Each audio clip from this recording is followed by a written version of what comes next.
The UPX Podcast with the property expert. If it's happening in Upland, it's the place you want to check first. With your host, too stupid to win and thank me later. Bringing the strategy, news, and cool charts with all the data. This is Upland, where the metaverse goes down. Genesis, San Fran, to Rio, and all around. Don't miss a week, you never know what they'll say next. It's the Upland Property Experts, baby, UPX. What's going on, fellow Uplanders, and welcome to the Upland Property Experts. I am your host, Too Stupid to Win, and as always, I'm joined by ThankMeLater, who is setting up his screen right now, and there he is. You made it, brother. What up? Dude, I literally ran up the, like, as you can see, I'm not even set up. Whew. I was like, I guess I'll roll solo until he shows up. I got the text message, and I'm like, all right, yeah. You couldn't wait 30 seconds? I sent you the running emoji. I was running. Well, I didn't know if you were like running, like far side running, or if you were like in the car. Like, I there was a lot to question. That's there. Fair. So, but I was just like, I'll get it started. That's fair. There is so much to cover here in episode 172, like so much stuff. And we have BamTech on with us, the individual that was able to grind out 10 Spark in about 11 months. So it will definitely be awesome to talk to Bam, pick his mind about how he treasure hunts and all the things that he likes to do, and if he has any tips or tricks for us. Overall, there was like Upland went crazy this week with news. You know, you had the Sao Paulo release that went today. They sold out of that. We'll talk about that. Did you get into that?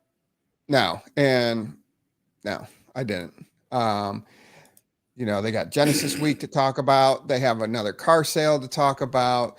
You have Structure Ornament Metaventures opening up. You have the UPX Rewards finally for the people looking for the NFLPA collection. So, I mean, so much to cover in such a short period of time. Actually, I'm not going to lie to you. We're going over an hour today easily. So go ahead, grab your snacks, grab your drinks, and let's have some fun on this show.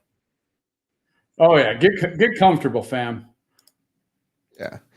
And then assuming I can get my computer to work. Can you the Xenon? I know. I look great as my avatar. Yeah. So how much longer do people have to collect 100 Xenon in UPX World? Not maybe 10 days. Okay. I know you guys need to post it on. I haven't seen you post it on Discord. You mentioned that you got it, but I haven't seen it. You need to post it on Discord, or unless were you saving it for the show? No, because my time is absolutely horrible because I almost threw up like 87 times because I'm old. And once you got into the Ninja Village, it was just bad. I'm like, woo. Oh yeah, the Ninja Village is intense for sure. Like it was bad. System I'm like, interrupt. Okay. I've never. Yeah. What? I just like checked my system resources and things are running slowly, and like 100% of my CPU is just used by something that's like system error, like system interrupts. Like, wait, what? That can't be good. I don't know what that is, but that seems bad. Ooh. I like that.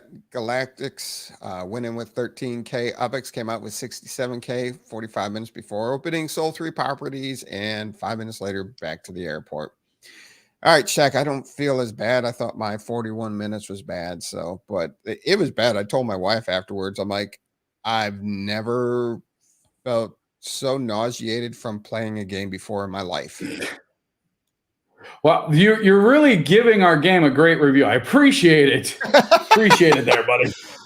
I'm not the only one really selling this game. I'm not the only one. It's just old. Okay.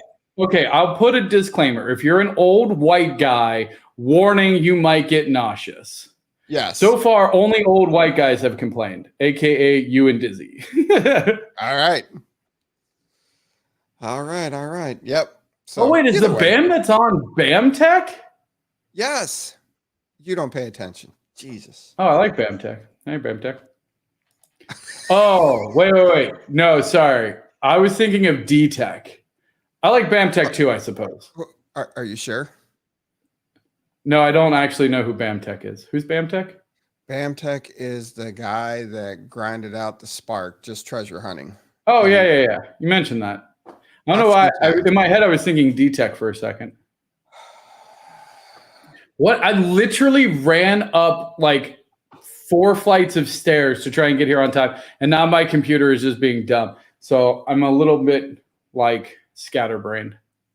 Okay. All right. I'll let you put yourself together. I'll go ahead and get our market update going.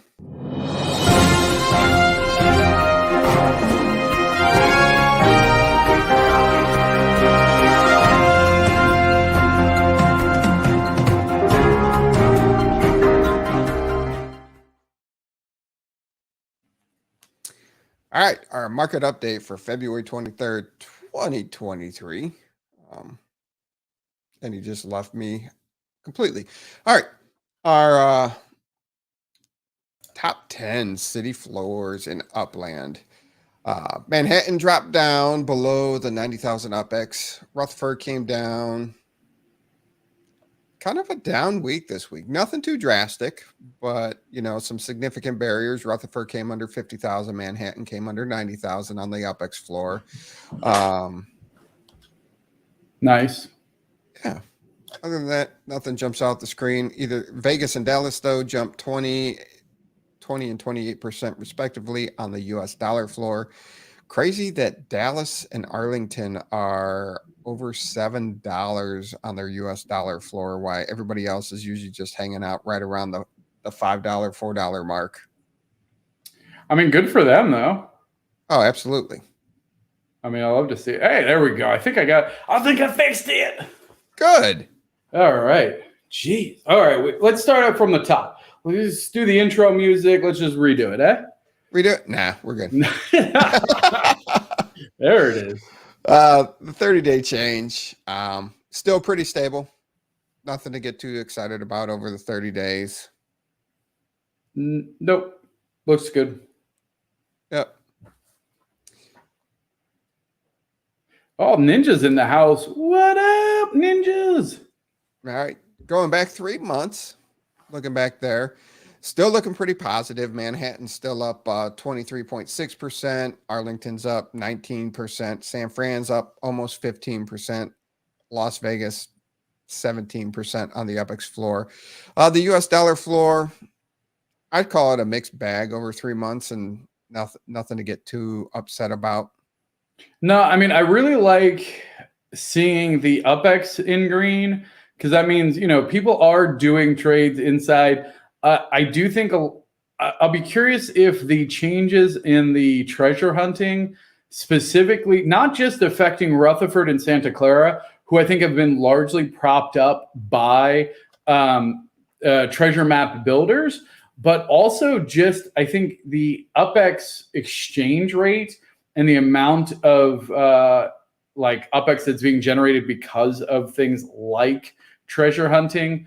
I'll be curious if that being, tweaked is going to impact the overall market. Everything will drop for the near future, I believe, due to the oh, hey, look at that. Swarley and I are on the same page. I think so, Swarley. I think you're right. I think we'll see a small dip here, especially in the UPX. Yeah. Love my ninjas. That's what I'm talking about. Love for the ninjas. Yeah. We're going to talk about that later for sure. Faux show. Going back 6 months, going all the way back to August 25th of 2022. Las Vegas is up. Their secondary floor is up 35%, and Santa Clara is up 33%. But now you have mentioned this before, and I think it's definitely worth repeating now that Genesis Week has confirmed that it's in Vegas. I do think that there is relatively small chance, but not a 0% chance that they expand Vegas in relationship to Genesis Week. if they don't, and it might be in addition to launching a new city, I'd be surprised if they didn't launch a new city and do an expansion of Vegas potentially. Now that would be pretty interesting right there. I was fully expecting an expansion of Vegas during Genesis week, but that would be pretty awesome. Maybe, first day you do an expansion of Vegas, second day you do a new city release. Well, have they ever done a simultaneous, like, I know that they did like Santa Clara and Alameda maybe at the same time. It was Berkeley and Alameda. Berkeley and Alameda, but they were essentially, they were just like, and they rolled into Santa Clara. Yeah. So I think it would be a cool thing if it was like the first time ever there was like an expansion of Vegas plus a new city at the same time. Because as the saying goes, what would you do if you had 1 million UPX? Two cities at one time. Two cities at one time. I mean, we've been saying that since the origins of the podcast. That was even the title of one of the episodes. So I think so, yeah. Oh, it was. Oh, hey! Speaking of my boy BamTech. Oh, damn it! BamTech's the other guy. Hey. That's on the show. BamTech's on the show. Yes, he is. He's commenting why. You know what? I heard that BamTech grinded out 10 spark just from treasure hunting. Did you know that? No, I didn't know that. Well, see, aren't you glad that I'm here to give you the information about the guests that you book? I am absolutely glad you're here to tell me about the guests that I book. I did. That's news to BamTech. BamTech didn't even know. BamTech, I checked your stats. I don't know if you're aware, but you actually got 10 spark just from treasure hunting. I don't know if you're aware of that, but I thought you should know that. So good job. Thank you. There we go. Squirrel. Absolutely. Squirrel. Thank you. Electric squirrel. Let's go. Boogie, woogie, woogie, woogie. Let's go. What? All right. Shaq's gonna be, dude, Vegas is about to be so freaking insane this year. Yeah, we got a part for that. We can get to that. Let's save it. Well, I mean, this is boring. I want to get to the Vegas stuff. Look, all these cities are depressed. Great. Yeah. Except for San Fran. Shout out. Get it. Over 200%. Let's go. There you go. That is the lowest markup percentage in the top 10 cities. All right, looking at the city floor. So these are the cheapest properties with their markup percentage. The interesting thing there is look at Kansas City's floor, over 1,304% there. I was actually shocked seeing that with Kansas City. Yeah, I mean, I wonder if that's an anomaly though. Like, I believe so. We'll look next week. Yeah, well, and I know, so on the data mines in UPX world, I have to see if it's set up, but we were looking to do snapshots of that data. I've grindered 13.5. Dude, I mean, I don't know what dating apps you're using to get Spark, but that's impressive. I've not been able to get any Spark out of Grindr. So good on you, Swarley. No, it was a joke. Just checking. All right. But yeah, definitely Swarley. Well, if you want to come on the show, we'll definitely have you a guest. Love having the people that grind it out and figure it out. Look, so there's no one cheering for numbers. Do you see this? No one's in here cheering for numbers. Right. I get it. Vegas. Just saying. All right. We're moving. We got stuff to get through before we get to Vegas because I knew it would take up a lot of time. Anyway, bottom 5 city floors in Upland. Stop going back to Shaq's comment about I didn't do that one. That was Dizzy. that was Dizzy. Oh, hey, here you go. He said, of course, 1111 likes numbers. Get out of here, 1111. You number nerd. Yeah. Go number. Right. Oh, hey, look at that. I like it. All right, fine. Now we got some numbers, people. Is great. I'm not going to touch into that here. I'm not explaining that to the ninjas. I'm not. Don't Google it either. Just let it go. Let it go. No. So move on to the next thing. Anyway, Bottom 5 city floors: Detroit, Rio, Buenos, Chicago, and Fresno. Everything's down just slightly. Nothing to get too upset about, except for Buenos Aires US dollar market is up 26% this week. Detroit and Rio still continue to hang out at the bare minimum floor, $3. Chicago and Fresno, meh, but everything's under $4. Meh. Yeah. All right. Going back 6 months, though, Detroit's UPX floors up almost 30%. Gotta like that. I like it. Go Detroit. D-Town. Yeah. All right. And then the US dollar lowest markup percentage, Porto comes in at 51%. Everybody else is 50% or less. Los Angeles is 43%. Do we see a property dip below 40% US dollar from original mint? Have we ever? No. And you know what? I would be. Twitch is 2 seconds faster than YouTube. I have no idea how you would know, unless you have both open, which is kudos because we could use the extra views. In fact, everybody go open up a Twitch tab and a YouTube tab. Let's go. Double viewership. Let's get it. I wonder if there's almost like bots that are monitoring, like a sub 40% seems like a pretty easy, like.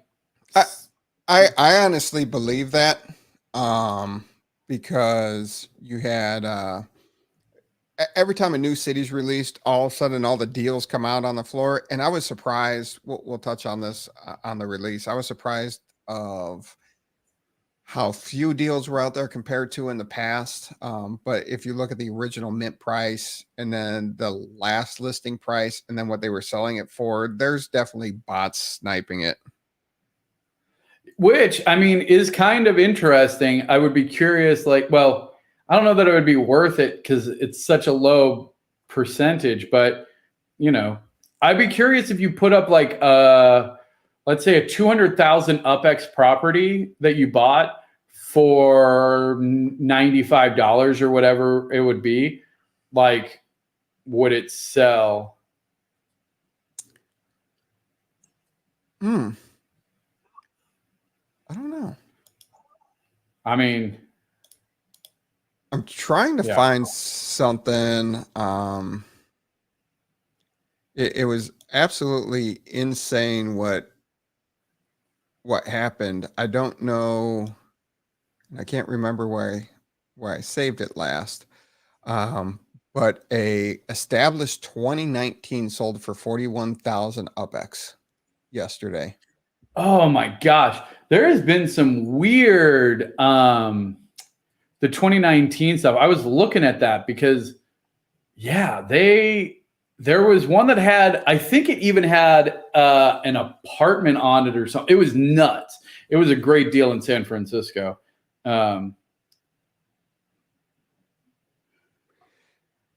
Yeah, I just couldn't.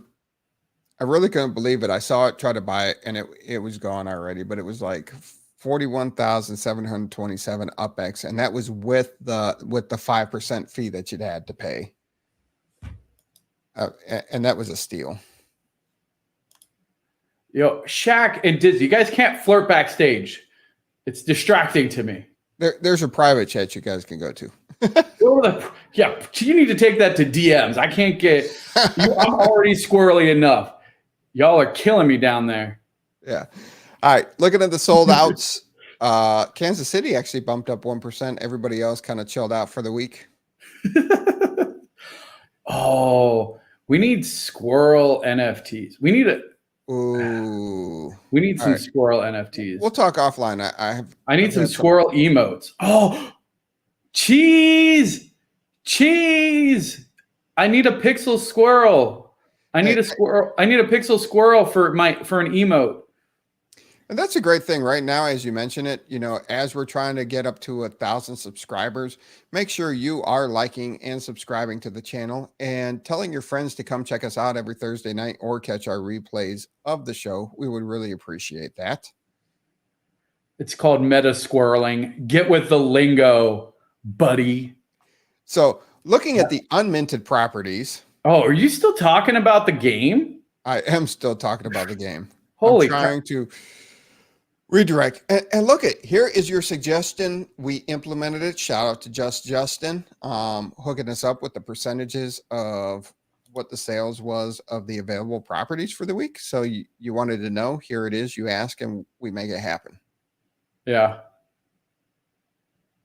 2-hour episode. There is going to be a sandwich game. It's going to be the more cheese sandwich game. We already have it. And she made a beautiful sandwich. However, I think it's going to be incorporated into the 11/11 Epic 5. No, wait. It can't be. Wait. More Cheese already has her array piece. How is she going to do another array piece? If she has another array piece, it's going to be that sandwich. But we have a whole nother sandwich game planned for More Cheese. All right. Anyway, look at the unminted properties.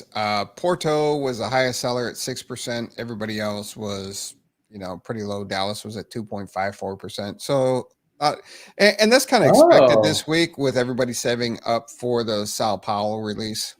Man, that's the first time that's the first time Los Angeles has been under 1,000 mint for a while. Yeah, they've had a couple, but yeah. There's going to be so much we got to get her about. There's a Rubens. Has anyone mentioned Vegas? As soon as Vegas comes up, I'm going to be like, dude, what happened? We need to talk about these numbers. Right. All right. So still minting cities. Here we go. Oh yeah. Is this transactions? Yep. Everything's down from last week.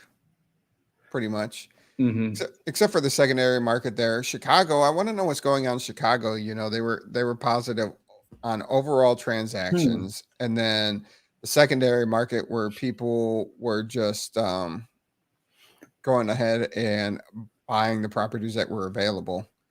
But Rio, Porto, Las Vegas, and Nashville also had an upward tick there too. So good for them.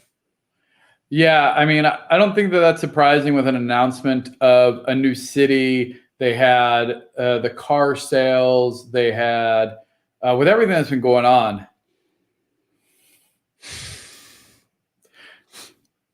I'm not putting up. I'm like my hands are here. Like, well, now it just got weird. All right.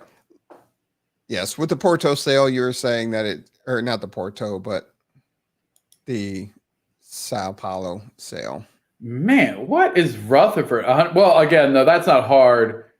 They had a surge, though. That's interesting. Yeah. I mean, there's been some discounts. They dropped under 50,000. Oh, is that what happened? Because I was going to say, maybe that's what it was. People were buying up and are undercutting the floor. Yeah. Another show off the rails. Has there been a show on the rails, JT? You've been coming here long. What the heck was that graphic? That's new. Don't worry about it. We'll get to that in a second. Vegas squirrel. Oh, I need a Vegas squirrel. Cheese. I need a Vegas squirrel. Now. Maybe one I want him just like holding his nuts. No, sorry.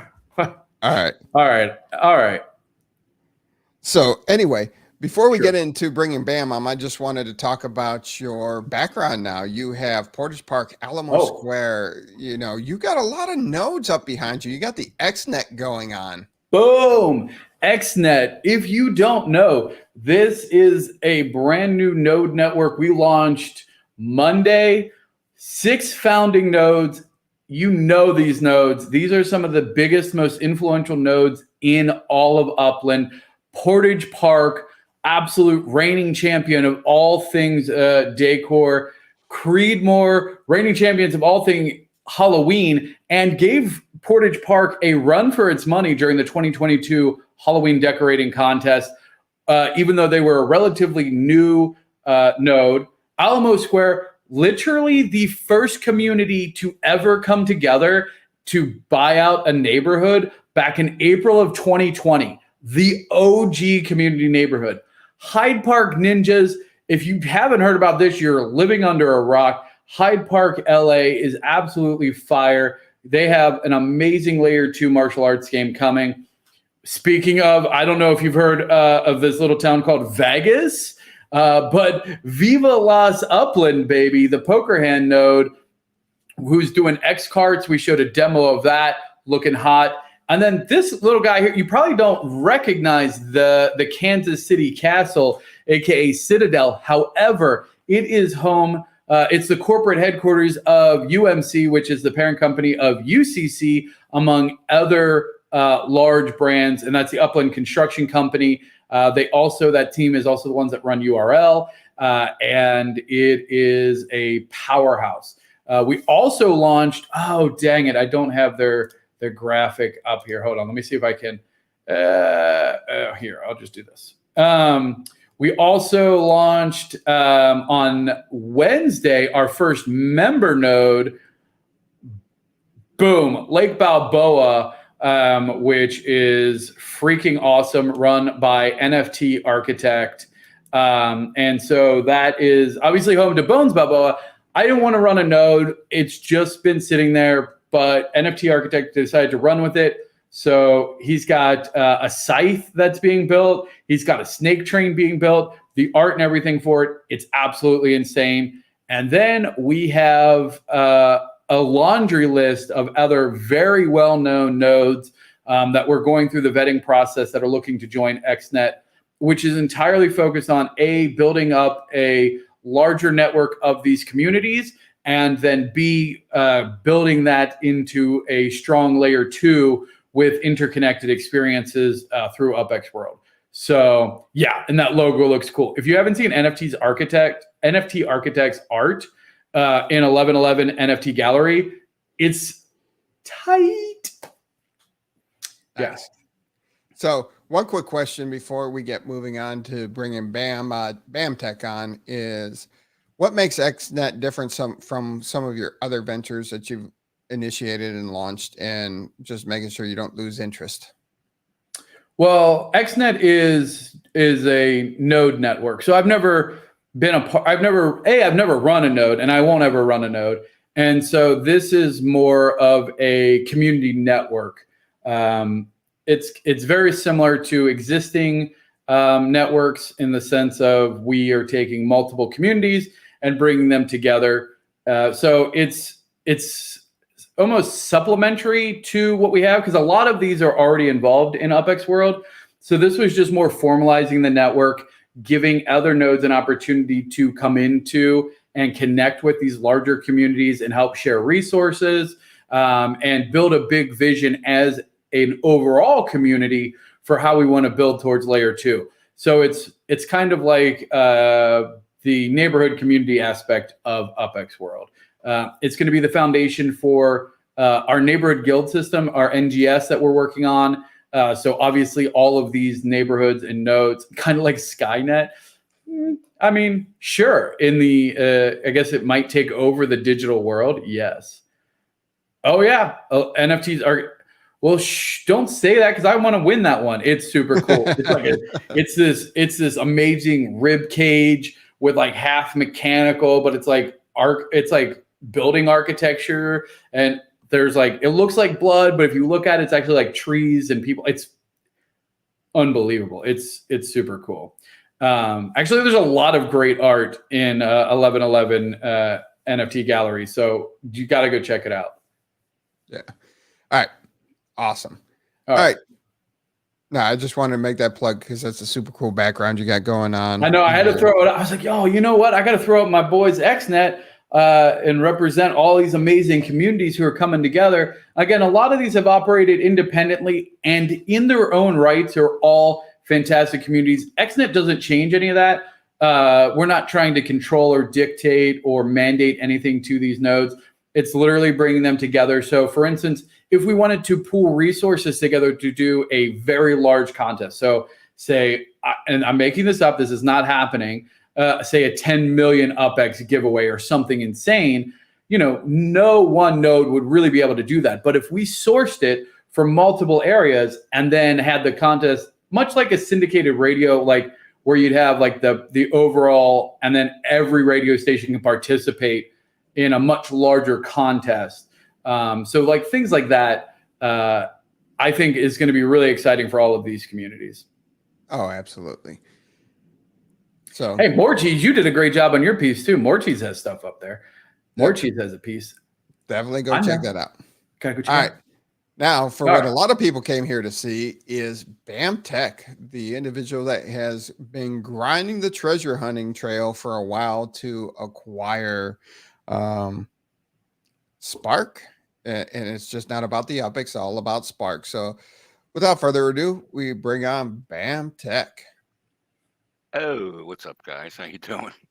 What up, Bam? Hey, listen, first, thanks for having me on. And I have to say, I'm a fan of the show for sure. But TML, when I first saw that you announced Xnet, I said to myself, God damn, why didn't I think of that? It's a great idea, and I wish you all the best with it. I think it's going to be really successful. It's something that was definitely needed. So it's appreciate it. Good luck with that, man. What node are you a part of? Are you a part of any nodes? I'm a part of 3, actually. I'm a part of Century Citizen, Century City, and Beverlywood, and also Sunrise in Vegas. Ooh. Well, if you are a leader or know the leaders of any of those, and they are interested in joining what is sure to be an absolute powerhouse node network, and especially if they have to have some sort of layer 2 presence, or plan to have, every single node is going to have some sort of layer 2. So if that's their plan, have them get in contact with me. Yeah, for sure. We'll do for sure. All right. Yeah. All right. So Bam has grinded out. And I'm not like the only one. There's lots of people like me, but there is. I just saw your post on Facebook and thought it was pretty impressive, because that was something I always wanted to do, was have the ability to grind out treasure hunting and hit an extra 10 spark just through treasure hunting. And you did it in 11 months. Here's some crazy stuff right here. He sent me his little stats that he keeps, and I was amazed when I saw the numbers. Now, by the way, this isn't a brag. This was just to show people that what's possible. And this is, takes a lot of time. But you talk about a lot. You hear a lot of people say, "Hey, you can't really be profitable treasure hunting. Treasure hunting's too hard." I thought the same thing when I started. Wow. But over time, this is approximately 8,000 chests, and that includes competitives, but mostly standards, right? I think I have like 350 competitive chests, but it can be done provided you have a decent map and time to do it. Where do you hunt? So where are these stats from? This is 100% in the Bronx. Bronx. So for the most part, I had 20 properties up until about a week and a half ago, just before they announced the fee hikes. I added like 6 properties in the Bronx. I was planning on, let me go from 30 a day to 40 a day, and of course, that's like the worst part of the fee hike. But yeah, so with 26 properties, right now I'm averaging like 38 hunts a day. 38 hunts a day. And so how is the changes impacted, or do you I've been thinking about that, and a lot of people have different opinions about it. One strategy is to just stick to 30 hunts a day, because that's basically the 9.8 that I accumulated through hunting came from about 30 a day. So, and then you keep your UPX price down. But the thing is, as Too Stupid to Win said, it's about the spark, right? It's not about the UPX. So I always said to myself when I was first learning how to do this and worried about whether I would break even on UPX or make money on UPX, if I broke even on UPX and collected spark, I was doing well, right? Because it's all about not having to buy spark, right? So I still think that even with these changes, if you keep below 30 or below, you definitely should profit. I'm going to give it a shot at like 40 a day to see where we come out. Now, right now in the first 2 days, I'm at 27% on UPX profitability, which isn't great. But we'll see at the end of the week. It's still profitable. That's the key It's right still there. profitable, right? And the thing is, I'm in a UPX chest slump right now. So like I haven't gotten like a really large UPX chest in like 2 days. And What's a large UPX chest for a standard treasure hunt?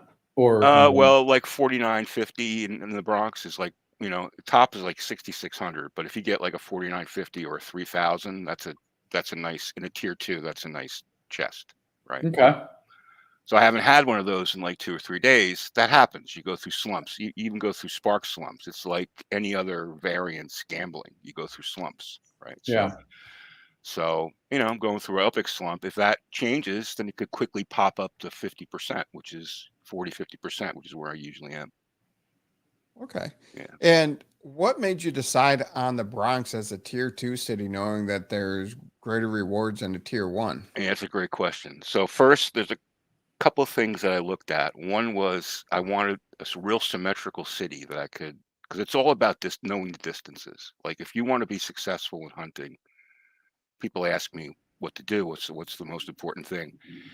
2 things. You have to be able, you really have to, if you're going to competitive hunt, you have to be able to identify the arrows very quickly.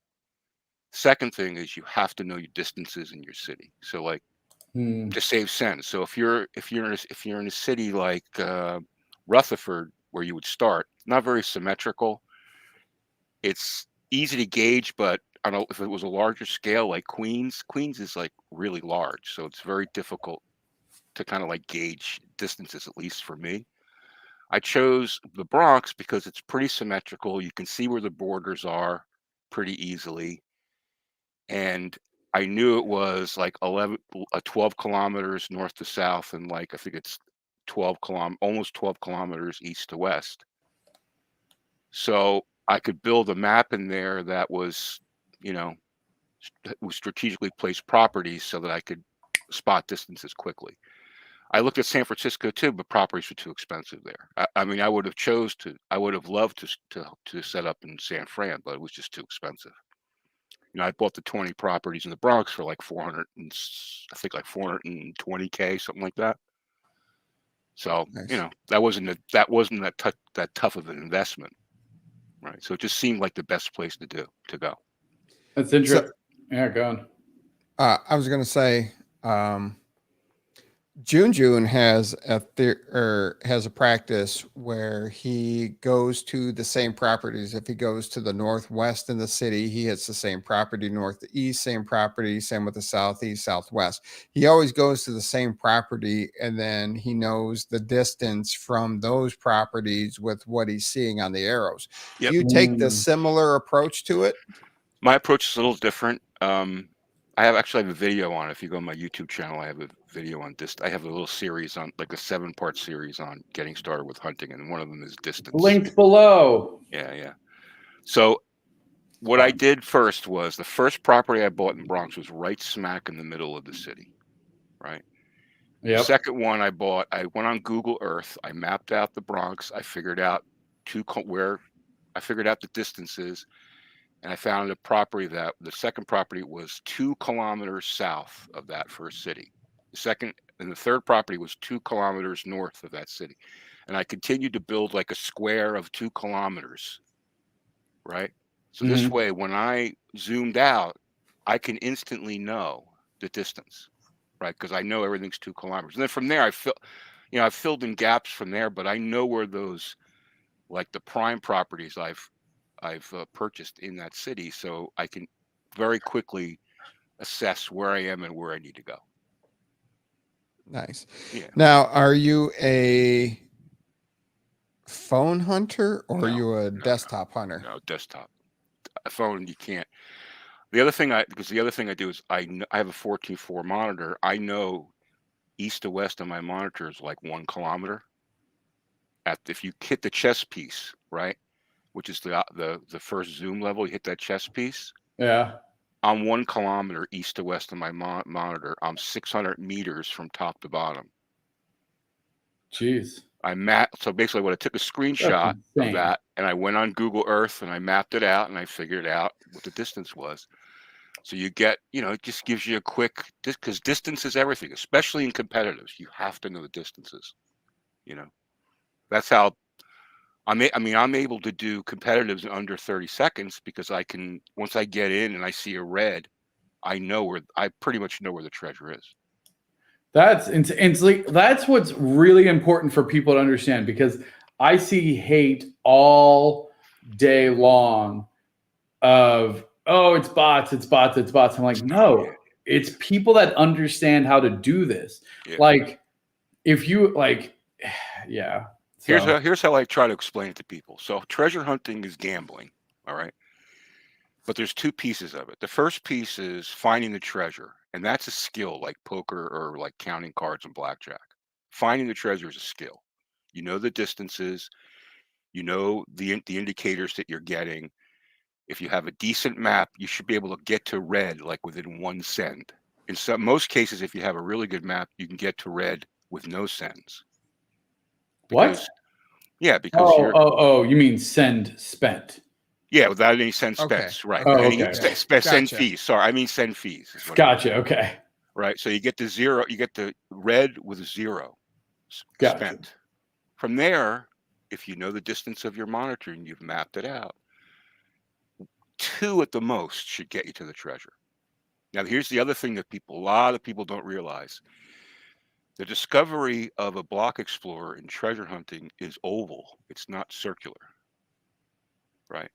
The north and south has a wider discovery than the east and west side of the block explorer. Really? Yeah. People don't realize that. So you could be right on the edge of a red and not know it because you're clicking on the east or west side. So because you get a wider swath if you go north and south. Wow. I didn't know that. 6 months of hunting, I didn't know that either. And somebody where I was in some Discord, somebody said, "Oh, did you know that?" I brought up some question because my block explorer wasn't picking up on the left side, and he said, "Oh," this guy said, "Oh, dude, you got it wrong. It's an oval." I'm like, "Holy crap!" And I did some tests. I'm like, "Holy crap, you're right. It's an oval. I always thought it was a circle." I always thought it was a circle till you just told us. It's an oval. Yeah, I would have assumed it was a circle. No. Yeah. So like, is it super oval, like, or is it just like a little oval? Like egg oval? Probably like an egg. That's pretty oval. Probably like an egg. Maybe a little more towards a circle, but I haven't exactly. Some people know like the exact size. I haven't really. I know it by 8,000 hunts. I know it by feel. You know what I mean? Yeah. I'm surprised you don't have like a sticker on your monitor that has the oval, like the outline. You have to move it every time. Well, no, because if it's in the center of if you center it, right? I don't know. Yeah, I think some people do things like that. There's overlays and things like that, but I don't do any of that stuff. So Adam has a question for you, Bam. Is there any logic to the blue arrows that aren't always accurate? Are larger property arrows more accurate? Yes. Here's the logic. So just because an arrow is pointing dead north doesn't mean the treasure is dead north. Oh, really? Yeah. It could be like 10 degrees east or west. In other words, if the arrow is pointing straight up, and it's let's say you get a 1 to 3 kilometer arrow, right? And the further you are away, the more of a range it could be. You see what I'm saying? So in other words, it's like a triangle of where from your point to where the treasure would be. Draw almost like a small triangle, maybe like I don't know exactly like an inverse. It's like a funnel, right? Yeah, I always assumed it was like about 15% variance. Because is there 6 or 4? Is it 4 or 6 directions? Like, because there's like 4. There's it'll give you 45 degrees. Okay, so in other words, you'll get an arrow in 45-degree increments, but it doesn't show between like 45 and 90. The treasure may be like 75, right? Yeah, that makes sense. So what happens is if you're pointing 45 degrees, that treasure could be, a little bit higher or a little bit lower. So the logic is the further you are away, the more of a variance to where the treasure might be. If you have like a a 50-kilometer one, like the first red, 500 meters. I'm sorry, 500 meters. The first red. Yeah. You're probably usually within about 8 degrees. But the closer you get, when you get down to the 50, obviously it's like going to be right on, right, for whether it's pointing. So there is a variance to that. Yeah, it makes sense because if you think about it, so like it's 8. So there's 8 quadrants essentially, Yeah. and it would go out. So the further you are from that center, right, the wider that variance would be at the end of it. Yeah, I mean, exactly. Yeah, that makes a lot of sense. Yeah. So I just want to finish one point because I was talking about how it's a gambling. So there's 2 pieces of it. Yeah. The finding the using the arrows to find the treasure, that's a skill. What's contained in the treasure is a slot machine. It's a complete guess. So it's sort of like treasure hunting is a mixture of like poker and slot machines, right? Because the poker side is the skill thing, right? Slot, and the actual containment of wherever the chest is, it could be 230 UPX or it could be 2 spark or 0.02 spark, right? So it's this combination of it's a gamble, but you can minimize, you can develop the skill to basically, crush the skill part of it, right? To give you the ability to pick up more chests to increase your probability of gaining more loot, if you will. But I mean, that makes a lot of sense. And it takes a long time to build the skill up. People, I've had people I've helped learn how to hunt, and I just tell them the same thing. I usually choose Rutherford as the proving ground because it's pretty easy to map out, pretty easy to get your distances down. Doesn't cost a lot of money to hunt there. If you've got, 10,000 UPX, you can hunt there and not worry about losing, right? Yeah. And spend your time there until you can accurately get a chest within like 3 cents, right? If you can get within 3 cents, then you're ready to move to like a tier 2 or a tier 1. Interesting. Yeah. But it's a lot of fun, and what's nice about it is I've been able to pull together enough spark now where I can build stuff on my own. And I don't have to worry about other people, staking on stuff that I want to build. And I didn't have to put out a dime for it, which is kind of cool too. Nice. So how many hours a day do you spend treasure hunting? Yeah, it's a good question. Well, that's a good question. I would probably, for 30 hunts, if I'm really cranking, I probably can get it done in like an hour and 15 minutes. Right. Okay. I work from home, so I do it, like I take a break from work and do 2 or 3 hunts, take a break, do 2 or 3 hunts, that kind of thing. But 30 hunts, about an hour and 15, hour and 20 minutes. So it's not a lot of time, Now, if it's Spark Week, then I'll spend more time because you're trying to, you get a chest, you've got to wait 3 hours, you get a chest, you got to wait 3 hours. So it's sort of like more towards, doing it during the day, But so with your about 30 hunts a day, the new spawn fees hasn't impacted you that much. I mean, I know you touched on it earlier. Yeah, not really. I mean, I think if you kept, in tier 2, the max you're going to spend is 150, and that's only for like what, 5 cents, I think, or 10, or sorry, 5 hunts, I think. I think you could definitely be profitable if you're under 30, and I think most people aren't going to spend more than an hour hunting. And in a tier 2 city, into tier 2 city, and I, personally, I don't mean to offend anybody, but I wouldn't waste my time hunting in anything less than a tier 2 or a tier 1 because the return isn't enough for the time you're putting in. I mean, as it is now, I calculated this out to like about $18 a day in profit from me doing this for 300. Now, Upland likes to think that's kind of like a part-time job. This is no part-time job, right? This is just like a fun thing to do. You're not making a lot for your time. Well, but if you say it's an hour a day, that's $18 an hour. Yeah, that's, Well, I mean, it depends who you are. Yeah, that's true. Yeah. I mean, it's like, true.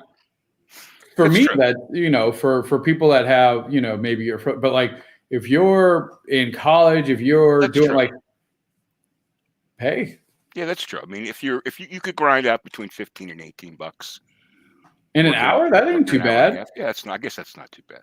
I guess it's not Yeah. too bad. And Franklin said everybody would much prefer 0.02 Spark than 6K UPX.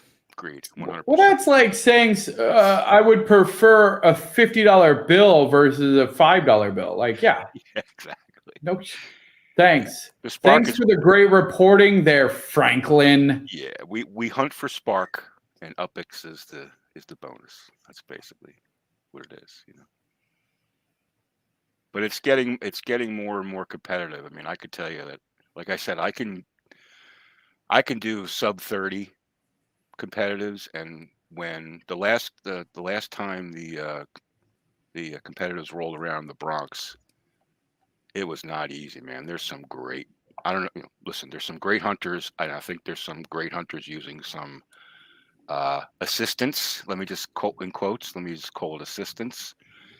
But I mean, you're seeing many people that are in the 18, 20, 22 second marks, you know, to grab competitives, which is What tough to kind of beat. assistance? So I am curious because, like, or is it just like the overlays, or is there Well, like I don't think more? overlays are going to get you below in the 20s. I think so. This is going by things that I've heard. I can't Sure. substantiate any of this stuff. I'm just telling you what I've heard through the treasure hunting community, people that I've talked with. It is rumored there are people that are modifying code, like the CSS, other stuff within the code, like on the UI to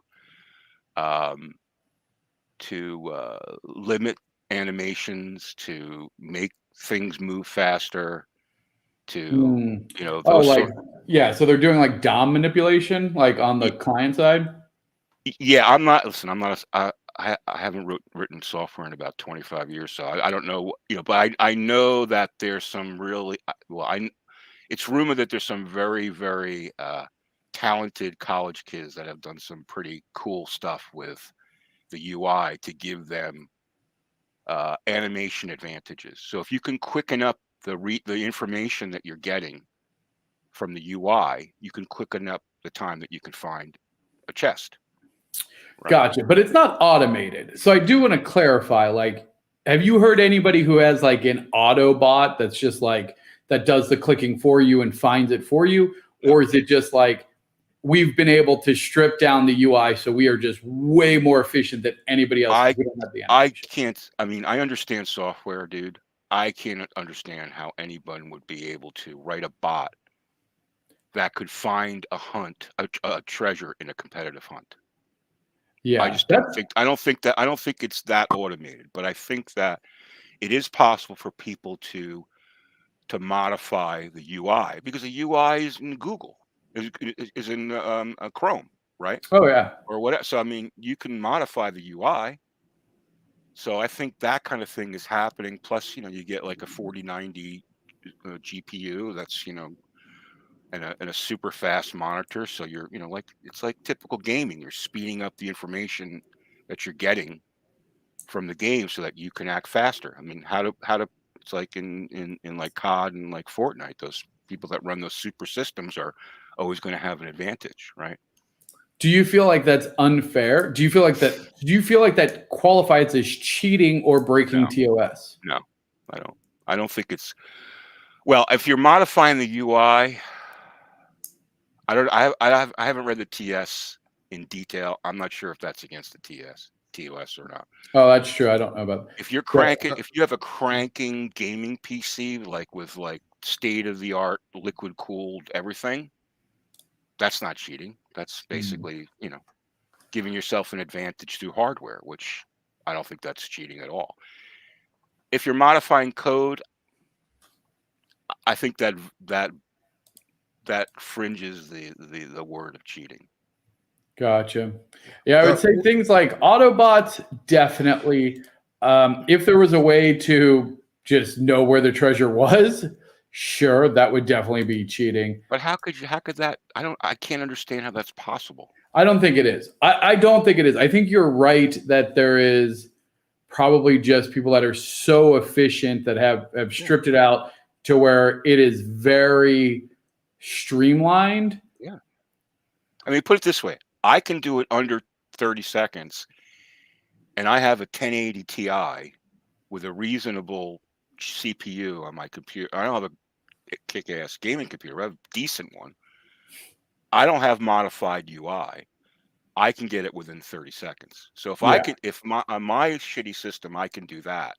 Someone with a super system that has the ability to modify the UI, they can definitely give themselves an advantage to get to 20, 22 consistently, right? Yeah. And the other thing too is a lot of it has to do with in the competitives. If there's 25, 30 people in a city hunting, I don't know about you, but I've had times when I was sitting in a spot where as soon as the exclusive spawned, the red thing went on and boom, I had it. It was like right there. That's complete luck. And I remember I got one like in 14 seconds and someone like DM'd me like, how could you do that? You're cheating. That's sometimes you just pop up on it. Yeah, sometimes. So, and by the way, that happens if you've got 30, 40 people in a city, you're increasing the probability of that happening. Right. Yeah. So I never bought this complaint about bots and competitive hunts. I just don't think that's I think the closest thing I've seen is like somebody had one where like it would help narrow you had your like vector. A net of like essentially imagine like NPC explorers, and then they all fed in like so immediately it fed in all of that data and then helped you triangulate where it was. Well, I mean, in the days of multi-accounting, maybe that could be possible, but that's I think Upland's put a kind of a stop to that. Yeah, that was one that I kind of I'd actually seen the code for that one. So yeah. That I could see, but in today's Upland, I don't think it's happening. So, a couple of questions our viewers have come up with and wanted to know. Now, with you find a spark chest, do you kind of take a break or do you push on that day? Oh no, I keep going. I'll keep going to at least 30. Well, now I'm going to like 40, but no, you keep going because. You're trying to maximize. I go until I'm done with cents, and usually I'll deplete to 0. If I don't have anything to do other, anything else in Upland, I'll deplete it to 0. So no, the answer is I keep going.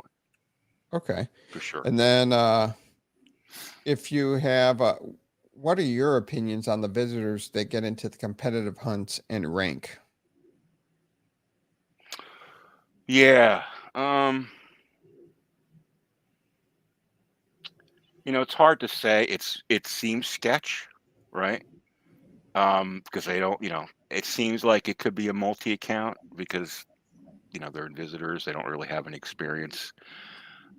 It's hard to say. I don't know. I think that here's the way I look at it. I spent a lot of time, not a lot of time. I spent a reasonable amount of time being very concerned about what other people were doing in hunting.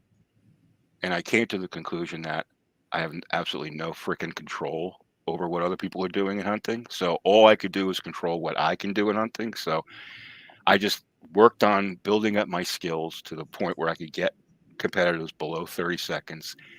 And I try my luck and I get my share of them. And if someone's going to hack, they're going to hack. If someone's going to cheat, they're going to cheat.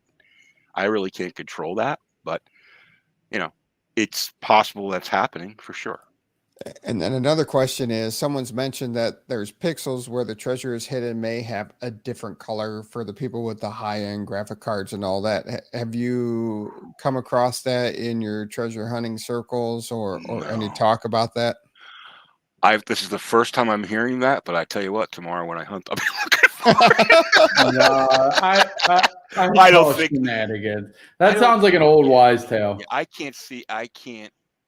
8,000 chests. I've never noticed that ever. Because here's the thing: is the chest is always in the same location on the right? I believe And that might have changed. It's right smack in the middle of the property. It's in the center spot of the property. Yeah. Right. Always right in the middle of the property.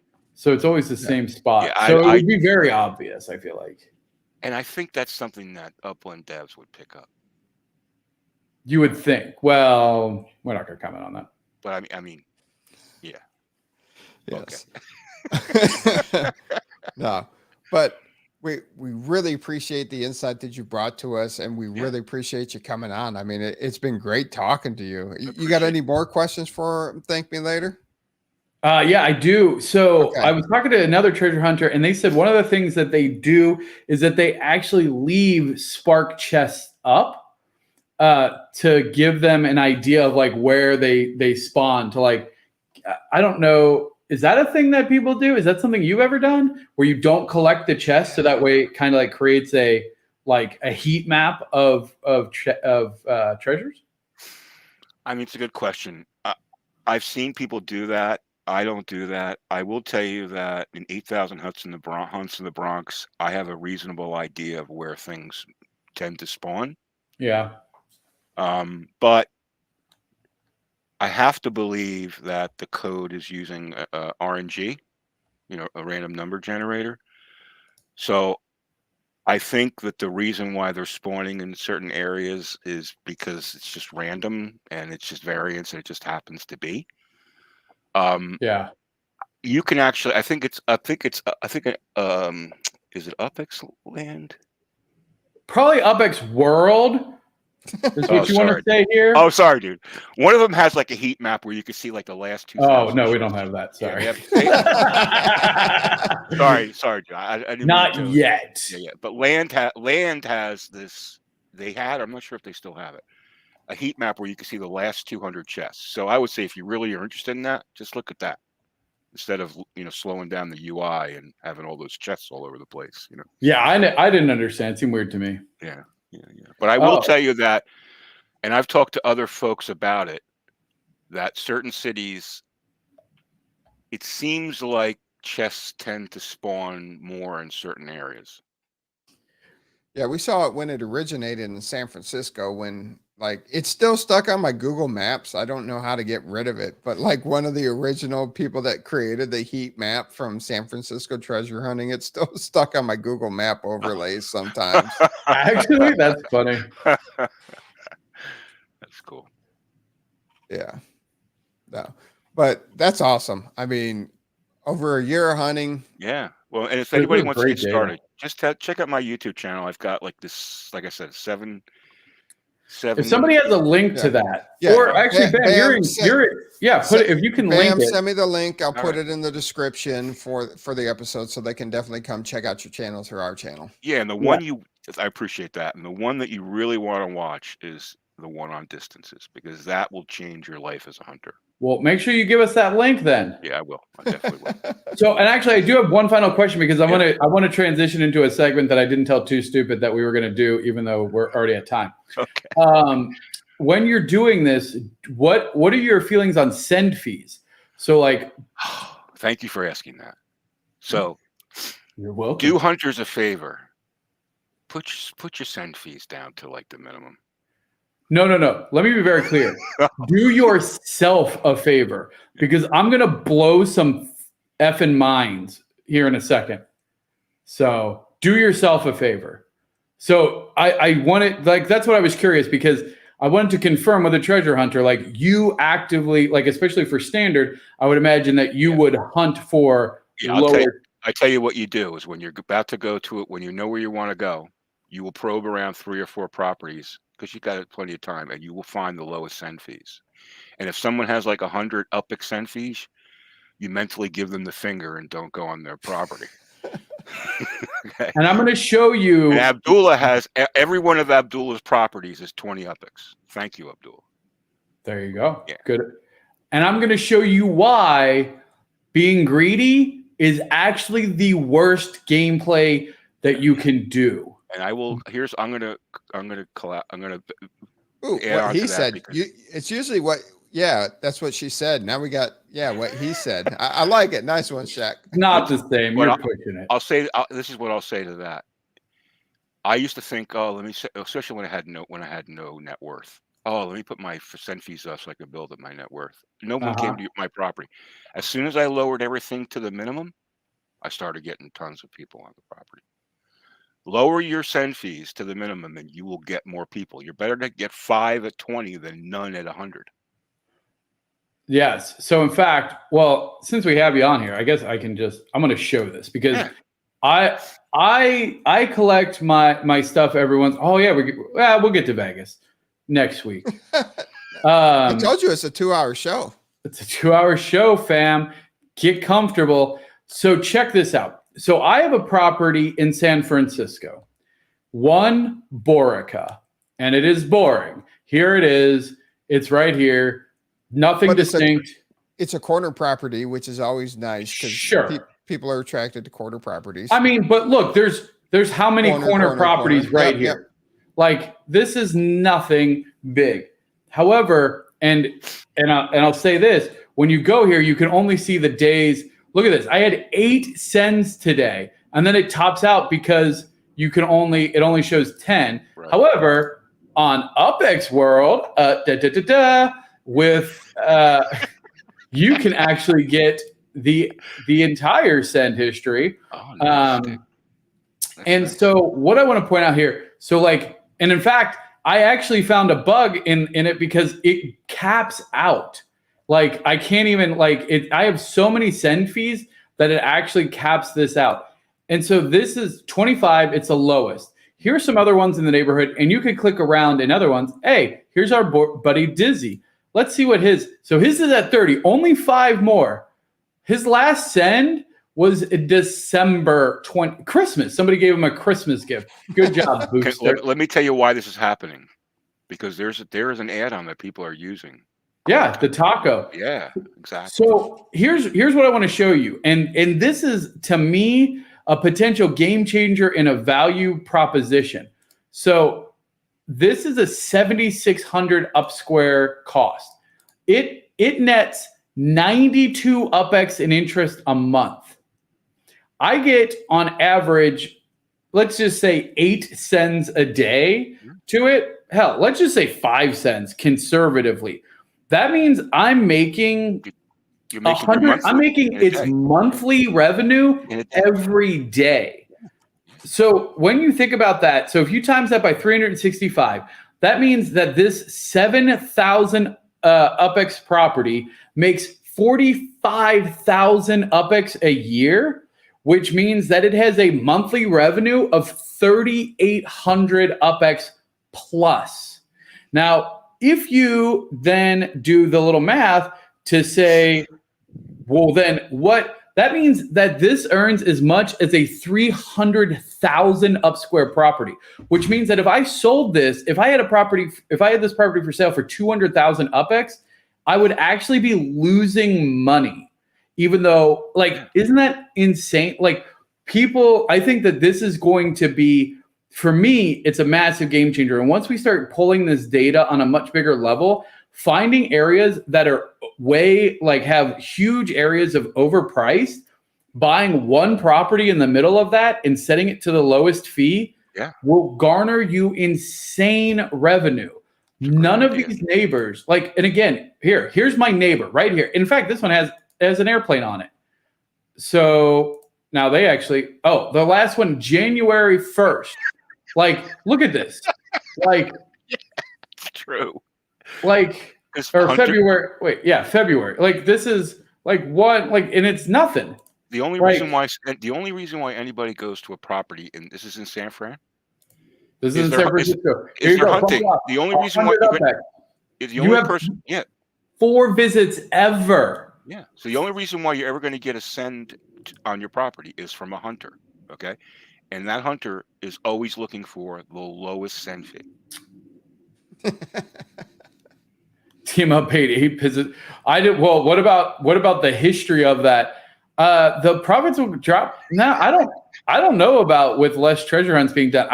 It doesn't sound like it's going to be that much less, but I don't think it's going to be. I disagree that it's going to be.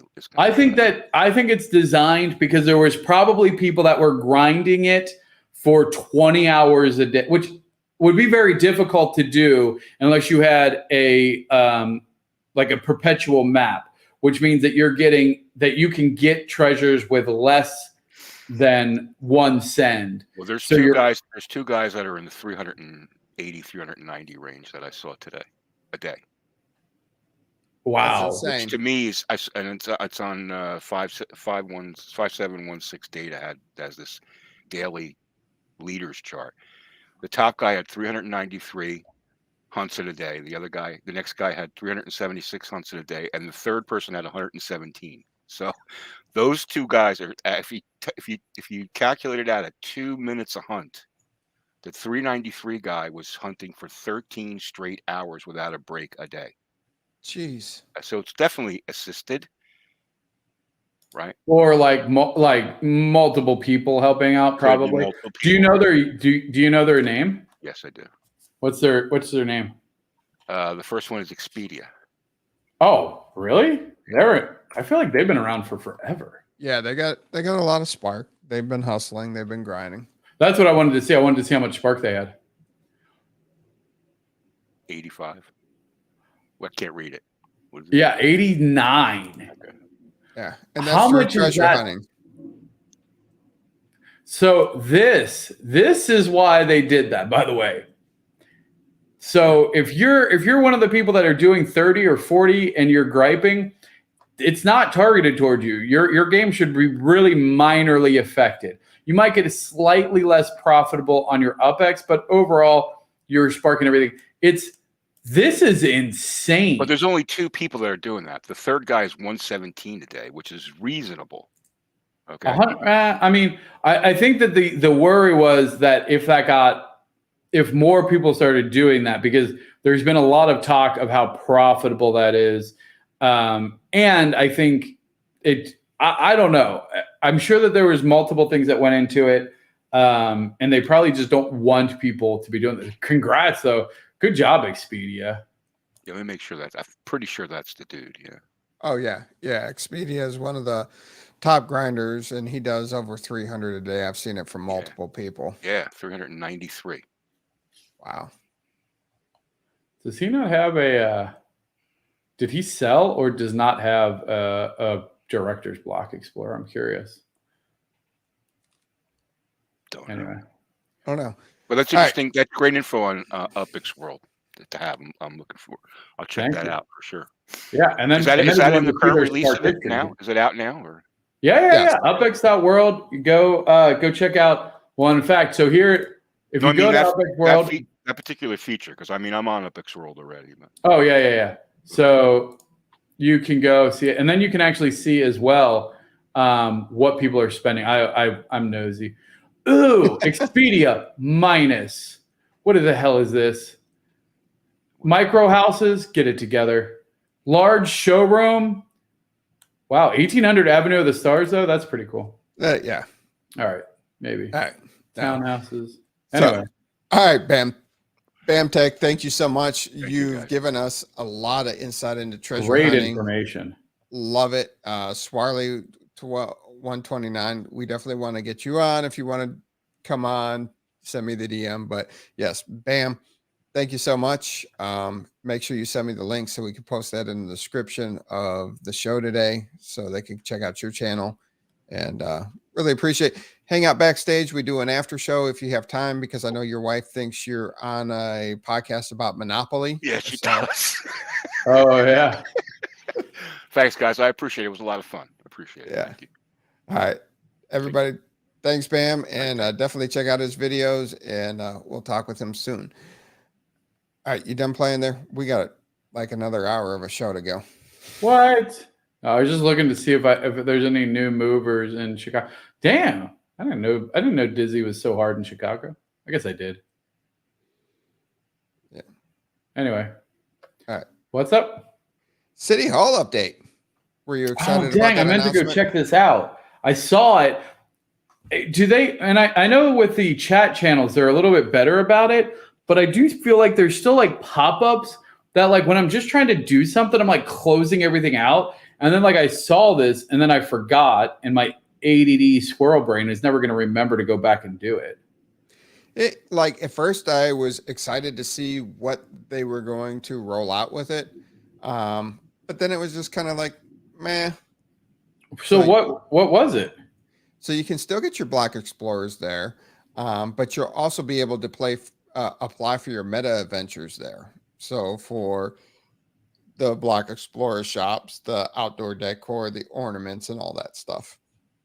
Now they're also doing facelifts because if you look in San Francisco right now, they actually moved the city hall across the street, and they're currently constructing the new city hall. Wait, hold on. Is that the new permanent place of it? Yes. So what they did there was when they created the first San Francisco City Hall, that was prior to Spark. So they were able to just kind of use code, move it across the street. Once the new one is completed, they will get rid of the old style one. So and they're showing you. And then move it to the right place? So the new one is in the right place. They moved the original City Hall across the street. Oh, hold on. Let me go. I got to check because I own several properties around. And in fact, but that was a locked property across the street from San Francisco that everybody's been eyeing, that property across the street from San Francisco City Hall. It's been locked. So they just moved it across the street. Oh, okay. I see now. Yeah. And they're building the new one. And cities like San Francisco, Chicago, New York, they'll have custom structures that look like their city hall. Other ones, they're going to have an artistic feel to it and kind of create as they choose. So it's a give or take. Interesting. But I thought they were going to do a lot more with it. But right now, still your custom block explorer, which I'm surprised as large as the game is now that they continue to do that. But this is where you'll do your Metaventures applications moving forward, and more features that they'll announce later in the game. Yeah, are they still collecting? So they had a thing for executives that we were going to get custom statues. You remember? Yes. Is that still at the town hall or city hall? I don't know. They kind of forgot about that, I think. Yeah. So, UPX Rewards for the NFLPA collections finally is here. Everybody's been wondering about it, and it is here. February 27th is when it's going to go down. So you have to have your collections locked in by February 27th of 2023. And they're doing it for all three seasons, 2020, 2021, and 2022. And you can get a bonus for each team. So each one of these collections right here, you can fill out for each team in the NFL. So each team for each year, or each team for each year.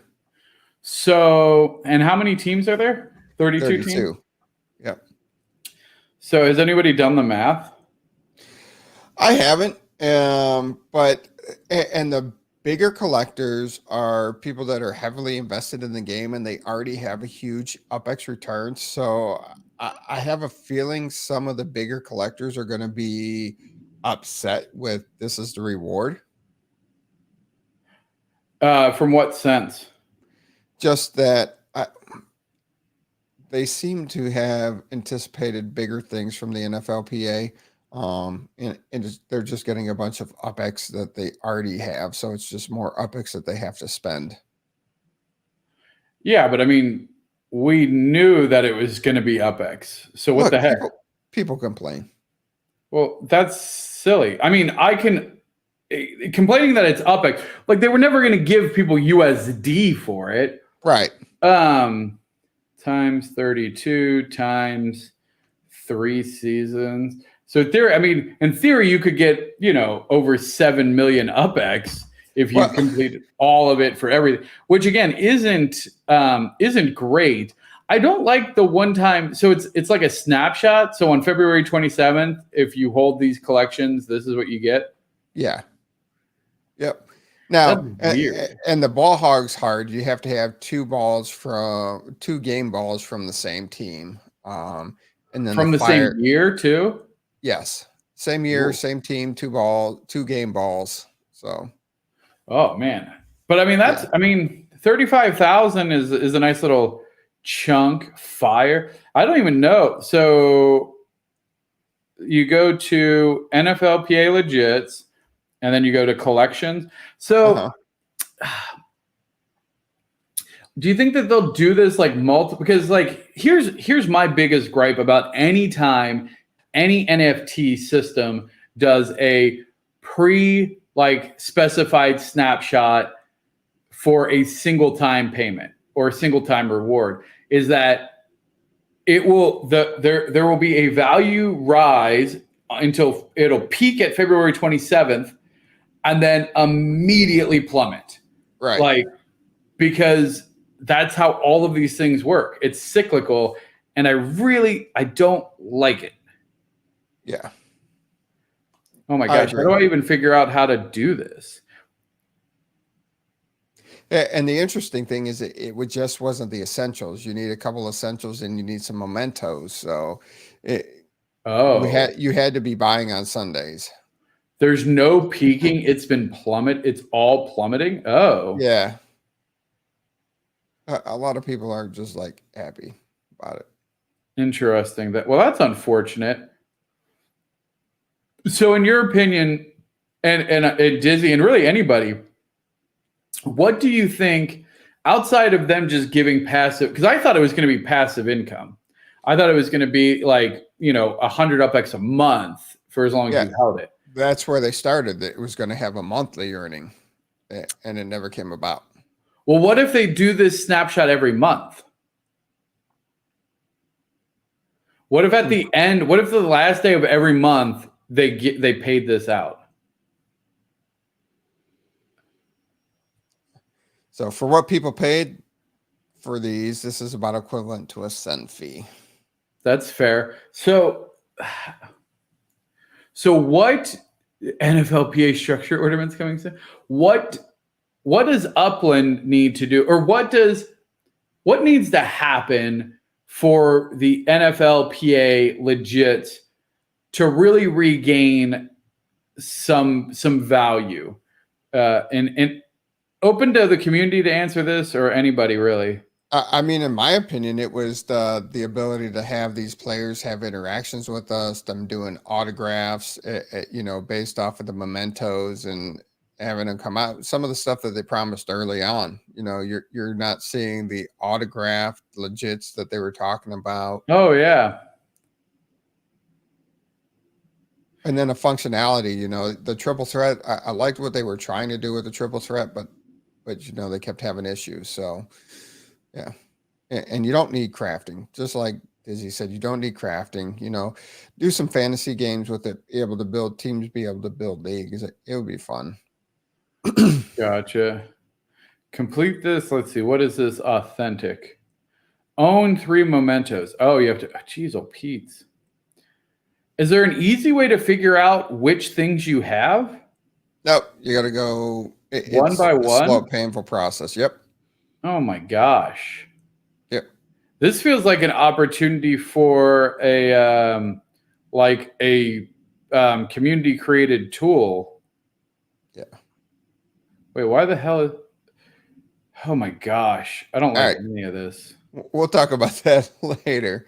All right, moving on. We have the MV Motor car sales, vehicle sale. I don't know why they call it a car sale, because they sell trucks and cargo vans and everything in between. I mean, car, it's a colloquialism. Gotcha. All right. So 554 vehicles were sold today, and it had a total value of 60,950,000 UPX. Yeah, there was supposed to be a burning for replicas. Yes. You were supposed to be able to combine the essentials, and then that would get you the replicas. So, yep. Dang it. Now I have to go through, because I have one ball. I need to trade somebody a game ball, because I have 35,000. I mean, it's $35. $35 is $35. That's more money than I made off of FIFA. There you go. But we're onto the cars, man. Cars? Who said car? Who cares? The Brazilians took all the cars anyway. How's that happen? How do they have that direct connect? I don't know. I don't know if it's just a volume, but I tell you what, and in fact, I was going to offer, okay, I got another deal. Okay. So in fact, let's see here. So I have a red 2E and a van. So hold on, let me, I think, here, I'm going to take a snapshot. So I might have a deal if anybody wants it. Because like I said, I have these, it seems, and I don't know, as much as like I'm not really good at international relations, I suppose, I love my Brazilian communities. They always hook it up. Like they literally like ping me like, how many do you want? Like, we got you. And I'm like, I don't, like right now I'm not buying. So I don't need it. But if anybody wants, and I think this is a good deal. We had talked about it. This is a slightly different one. The first set already sold. So this is it's kind of hard to read. That's a Mint 38 passenger van and a Mint 7 red 2E for 300 USD. So you get both of them for 300 USD. So if anybody wants that, ping me. I got a connection. My guys in Brazil, so if there's somebody you need, they got, and they do pretty good deals. Like they as far as like, I think that's reasonable. I don't know what the market is on them, but like the 2E was 100,000 UPX and the passenger van was like 150 or 160. So the fact is like, that's 250,000 UPX. So it's only a small markup. I don't honestly know what the market is right now. So I apologize if you guys are like, that's a terrible markup, but I made over 600. You made over 600 UPX from FIFA. You crushed it. So did you also see that Upland released a racing app? Yeah, on the phone. Yeah.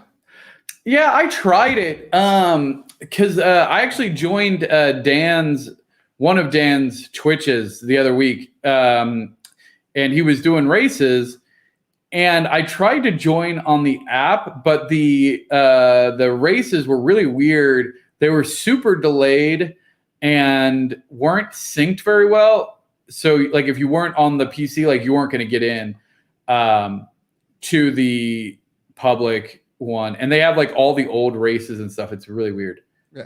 So JT, you had a chance at 3 vehicles like in the queue that you were just selected, or just you have people proposition you for 3 vehicles? I'm curious there because it's just kind of frustrating because I'm always a day plus. I register every time, but it seems like a lot of people somehow, just randomly get that opportunity, which is cool. Good for you. Not hitting on that, but yet it's frustrating for a lot of people. You got people with multiple vehicles that have just randomly been selected in the queue while you still have a lot of players without vehicles. Yeah, I don't. Wow. So it was in the man. You playing the lotto, JT? See, that is really. I mean, no hate on JT. No. Congrats to JT. Well, I mean, it doesn't sound like you bought him, which is a shame.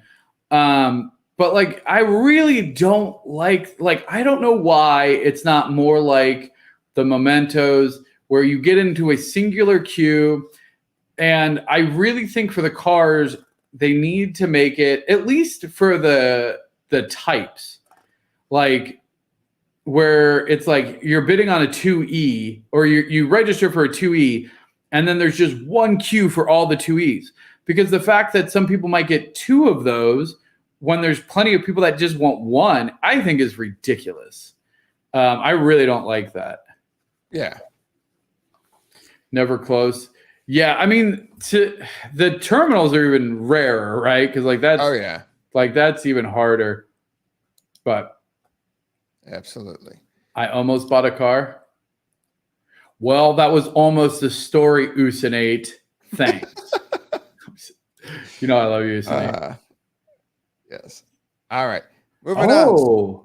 Oh, yeah. We should do a live race. There we go. I like it. Done. Lucifer. Let's make it happen. We're going to do a live race. And in fact, I'll put No, I'm not. Because then people are going to show up. I don't want somebody showing up with a super fast car. Yeah. Beat me. Sao Paulo was released today, 25,000 properties, pretty much sold out. So smooth, not a lot of complaints. Yeah, I mean, that's not surprising. I'm very curious on the F1 implications there. Like, because that's not a car type that they've released or even hinted at. So I don't know how I feel about that, in the sense of they haven't really even done anything with their own race cars. Right. And so if they then come out with like a Formula One style open wheel racing instead of or on top of before the Series 1s get proper racing, that will be upsetting to me. As somebody who has spent literally thousands of dollars buying Series 1 cars, it would be very frustrating to find out that if they launch an F1 thing with actual, like that will be, I'll be like, what in the F, Upland? But we'll see. I mean, it could be like the Hong Kong teaser. Yeah, I mean, and I try not to get too worked up because we also had that the teaser with the wrestler that nothing ever has come of yet. Right. Also, we should go back and see when the first like football reference was. Like if they did any sneaky things on the football that maybe we missed early in the days. Yeah. And I mean, they released 4 neighborhoods today. Yeah. It was 40% FSA launch on allocation. So it was tough. It went quick. Some people made money, but smooth launch. And I still think I understand their intent of wanting to sell out and sell out quickly, but I still think they're, underrunning the amount of properties available. Yeah. I think it's smart. I like it. Because you know what? It does add a game layer.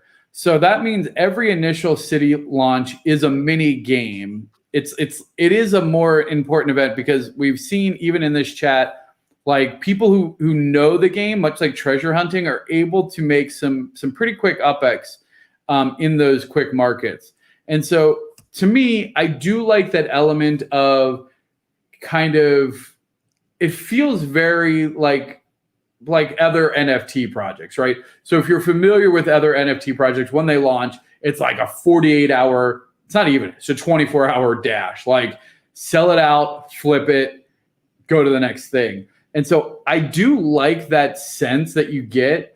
And then the fact that they slowly increase it to make sure that then demand, we don't get another Manhattan or a Rutherford happening. So, yeah. Ooh, maybe F1 track neighbors will be released in Don't put that out here. No. So structure ornament Metaventures coming soon to Upland. Yeah, I see you looking guilty, Shaq. I'm watching you. Yeah. So you're able to either have the factory that creates the ornaments, or you can have a showroom that sells the ornaments, or you can have a combination of both. Currently, they're accepting applications right now. Here's what you need for a showroom requirement. It's nothing that's too crazy. Upland or above, not an Alcatraz. You got to pay your venture dues. Yeah, you got to submit stuff, but nothing really crazy there. And the more important part is if you want to be the factory itself, you have to. And I thought it was kind of interesting that you need a minimum of 3 sparks. Is that too low or is that too high for people to apply? Too low. That's where I was. I think it should be 10. That's what I was thinking. And let us know what you guys think. Let us know in the comments what you think that the applicant must have to have the ornament factory, the structure ornament factory. And then the other thing that was interesting, which I do want to see how they enforce, is it deals with the IP. It can't be any other IP. Yeah, I mean, they already have that kind of in place for like the outdoor decor and stuff. Are you going to try to apply for one? No. I think I might just try for the factory. I don't know that I don't want to do the showroom, honestly. I want the factory though. And I have I built a medium factory in San Francisco. And then Jen's like, so you probably want to build a large factory. I was like, damn it. I just finished my medium. But so now I have an extra medium factory, and I would love to do an ornament factory as well. And that's the key there too, is you have to have a medium or a large factory already completed when you submit.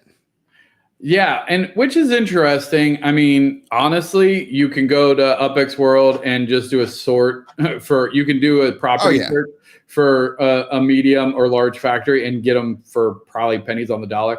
Now, buyer beware on that though, because you don't know what footprint they have although I guess this is a weird exception because you're not going to print them onto a property. Right. That was my curiosity because, your outdoor decor, you go ahead and you manufacture it and it goes out into your yard and then you move it to your showroom and so on. But these are ornaments for structures. So there's not a lot of properties where you could fit a bunch of these different styles on. So I'm curious. I'm curious to see what it looks like. What if they make it like that? It like comes in like crates, and so it's either if it's not on a property, it's in like a crate or something. Yeah, and they did say that, as Shaq's saying right here, is they said they have a different system in place for it. But I'm just curious about the system.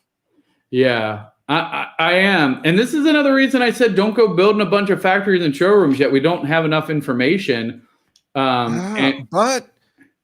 But the people that did, now they might benefit off of it because people want to buy a medium or a large factory. I mean, I guess. I don't know. It's not enough. There's going to be, there's probably going to be 10 people that get in. I don't know. I'm going to apply. I'll see. I know a couple other people that are applying. I'm also very curious. Like, I'm guessing that they won't be time bound like other decoration, right? Because all of the existing, every piece of ornament that exists today is bound to a holiday window or a time frame window. So I am curious because, like, shout out to Creedmoor, boop, boop, boop, the Halloween node. If all of a sudden, like, we're able to make Halloween decorations that aren't Halloween bound. But also, how does that impact decorating contests? I would assume that they're not going to have any value for decorating contests.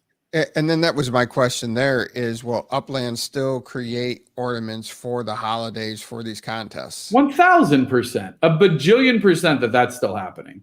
Because look at outdoor decor. Like 1,000% that they still do their own thing. Now, the better question would be, are they still going to do community created outdoor decor like they have? Like we just had for Carnival, where they could submit it. Are they still going to do those kind of events? And honestly, Carnival might have been our last one that we saw do that. So that could be interesting for sure.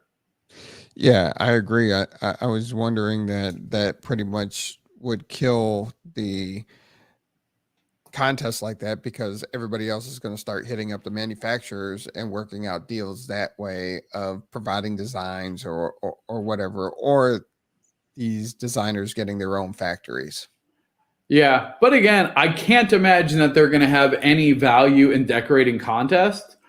So it will be fascinating if the last player generated decor like have already been produced that are going to be point generating for things like the Halloween or winter events, because those do count towards your overall decoration style. There's a lot of questions here. This raised way more questions than it answered. I think we'll all be just waiting to see what comes next.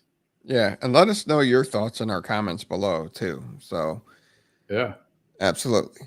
All right. Genesis week. What we've been And waiting look for. at the time. And we're out of time. Wrap it up. Let's go. No one cares about Vegas. Who doesn't? Come on now. Oh, I'm teasing. That's an interesting graphic. Yeah. Is that from Upland? Yeah, that's right from their article. Oh. So Genesis week starts online June 5th and Las Vegas live in person June 8th. Did they sell out of the early bird already? Must. I think I bought the first one. I want to get confirmation. I think I bought the first ticket. I thought Dizzy bought the first ticket because Dizzy. I think Dizzy was waiting on it. Dizzy, Oh. Did you buy a ticket before me?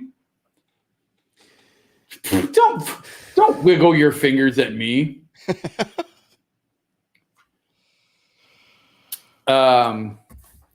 Yeah. So wait. For some reason, who was saying that they might not be able to make it? Oh, wait. Me. No. What? Shut up. You're going to be there. You're going there. If I have to drive to Cleveland from Texas, pick your bum ass up, and then drive you across country to Vegas, that's what I'm going to do. You're getting to Vegas. I like it. So either way, Road in-person conference starts June 8th and then June 9th. And yeah, it's going to be the Sahara again. So it was a good time. Really enjoyed meeting everybody. And I'm looking forward, now that they've announced it months ahead of time instead of a couple weeks ahead of time, I'm excited to see what they put together. Pacific time. Uh-huh. 2 days ago, I got the Eventbrite email. Was it 2 days ago that I got it? Yeah. Oh, yeah, at least. Okay. Let's see. Maybe it was 2 days ago. Maybe it was Tuesday that we all talked about. I did it. I bought it before it was announced on the server for sure. Oh yeah, I bought it before it was announced on the server too. I just had a bunch of stuff going on, and you guys were blowing the text thread up. That's true. Let's see here.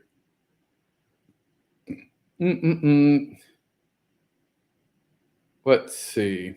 Yes, I'm also excited that I'm there for the whole gig. I'm just not flying in for the morning, doing the show, and flying back out that evening. So 2:21, and you said I got the email at 1:38 PT. Oh, wait. Pacific time. So I bought my tickets at 2:38 Pacific time, which is what time in my time? 4:38? Nope, 3:38. No. Really? Yeah, 3:38 your time. No. I'm central. Right. It's 2 hours. Right. So that would be 3:38 p.m. your time. No, she bought it at 2:38 p.m. Which would be 4:38 your time. 4:02. 4:02. There you go. But yeah, it's going to be a good time.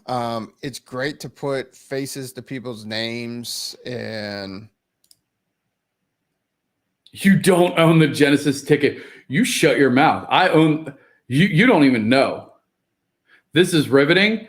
Oh, I'm sorry. Should we be looking at doodles of poodles? Get out of here. all right. So what else about Vegas you want to talk about that you just wanted to ruin the whole episode at the beginning? Oh, I just wanted to stop talking about Numbers. I just wanted to stop talking about numbers. Look at the poodle doodles. I know.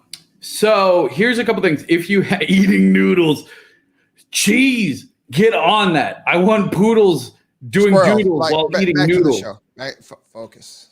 Back to the show. Why? The show's already 45 minutes over. Like, the people who were going to leave have left. And people are still watching. Why? Because we're awesome. Oh, well, that's concerning. Y'all need lives. Serious. That's probably not a good way to get subscribers. But everyone's like, yeah, come back and watch. I'm like, go get a life. Stop watching this nonsense. Like, geez, old Pete. I'm addicted to podcasts. So If you have any questions, feel free to ask us. I know several of us were there last year. One of the big questions people ask, like, should you stay at the Sahara? Yes. I honestly think so. You don't want to stay. First of all, Sahara is like off the strip. So if you stay like on the strip at like Aria or one of the big like Caesars, anything like that, you're going to be like, it's a little bit of a trek to get to the Sahara. So for the events and stuff like that, it's really nice. And this is just a general conference, Vegas conference kind of tip that I have. I always try and stay at the resort that the convention is at, because then if in the middle of the day you need to go get something or you left something in your room or whatever, you just need to escape for a minute, then, or if you're like me, I don't like, if I need to go to the restroom, I'm not doing it in a Vegas bathroom, like a public bathroom, no chance. I'm going back to my room. Thank you. I need privacy. And so having a room at the convention is always like, I think is a good idea. I know some of you are like, I get comped rooms at things because I'm dizzy. But you know, for the rest of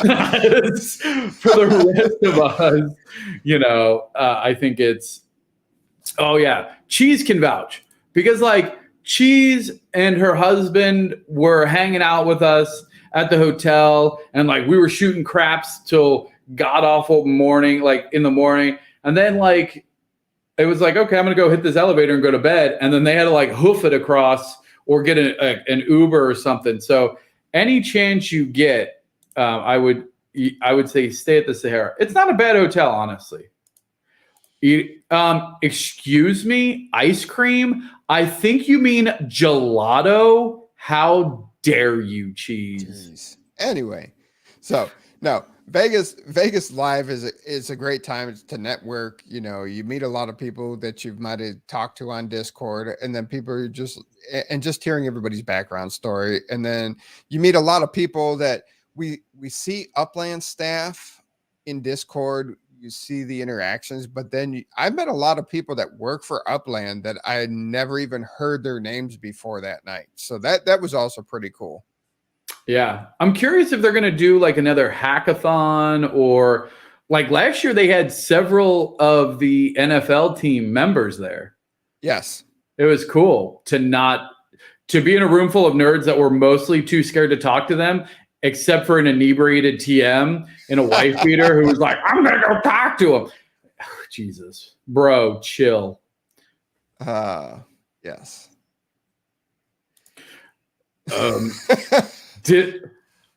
What happens in Vegas stays in Vegas. Right. Why you got to ruin it? All right.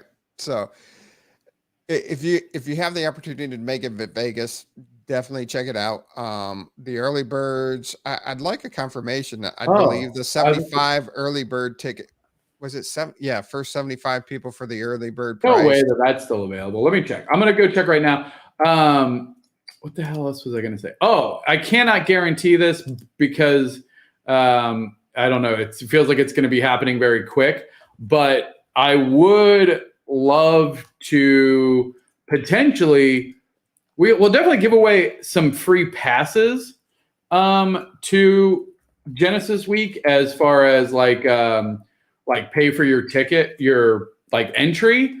UPX World's definitely going to do that. I would have loved to, and if we can find a way to get the funding for it, maybe even give one lucky listener a trip to Vegas, or like help fund towards that Vegas.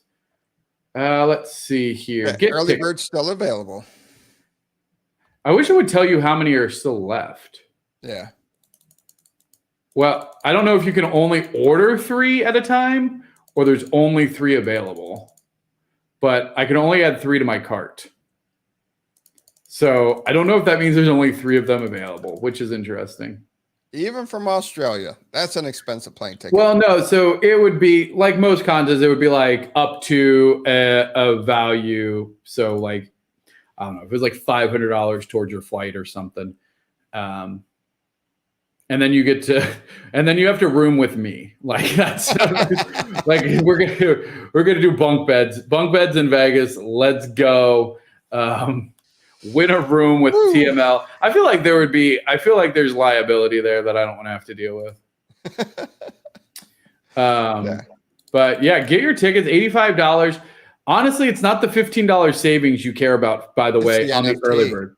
It's the NFT. It's the exclusive NFT, one of 85. Let's go. Yes. Yeah, we'll do more video. I'll be there too, and we'll work stuff out. And there's definitely going to be, so we have representation from, I believe, every single node, definitely every node that's here right now in the XNet. And so we're definitely going to have some UPX World, probably some XNet events. Maybe we'll rent stuff, like a conference room and do like a Q&A or do some, by then the UPX World will be on Steam. So maybe we'll have some conference play stuff. There's a lot of, I say there's a lot of time, but there's not. There's like 3 months. Cabana by the pool. That's what I heard. That's what the rumor is. St. Lucie said he's already booked it. St. Lucie, who's from Vegas, needs lots of videos this year. Yeah, and one thing I learned last year, I tried to do a lot of live streaming last year, which I'll probably still try to do, but I think I might have to do more like just record it and then post it because the Wi-Fi was so spotty. But Zoe may be coming from Australia. Well, Simone is coming from Brazil. And I cannot be more excited about that. Simone is an amazing community member and one of the mods of the UPX World Discord.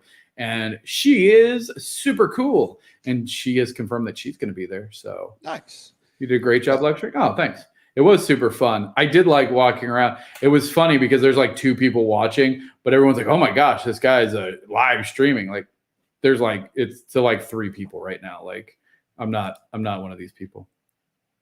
Yeah. So yeah, definitely. If you have the opportunity, you got enough notice now, June 8th, June 9th, come hang out in Vegas. It's going to be a fun time. Absolutely. All right. Thank you everybody. Swirly. Hold on. Swirly. You're a complete rando on the internet. If you find a way to make it to Vegas, you can bunk with me. Done. There you go. Why don't you reach out to your community to fund this? Wait, who said I'll pay for what? Did you just like post up like? No, she said I'll play. Oh, I'll play. Oh, I was like, who's pay? There goes Swirly. Look I'll have a cabana at the pool on Thursday. All are welcome. Well, okay. Well, I guess we know where we're streaming the show from. Absolutely. Well, they'll probably. Hopefully, Upland does ask us to stream again. That was super awesome. That was cool to be able to stream from the Upland. Upland team has an office in Vegas. Yeah, that was cool to stream from there. It was. We'll probably do multiple streams. Oh, absolutely. It's like when you wake up in the morning and there's 2 streams. You know what I'm talking about? You might want to see a doctor. Never happened. You know what I'm talking about. Don't play coy. Don't play. Don't try and make me seem like the weirdo. Well, you got to stop doing the Prince Albert thing. But anyway, so thank everybody for hanging out. Really appreciate it. She thanked me later. Let's go. There you go. BamTech, thanks for being on. We'll have the links and all that. So everybody be safe. Have fun. We'll see you out in the metaverse and hopefully Vegas in June. Let's go.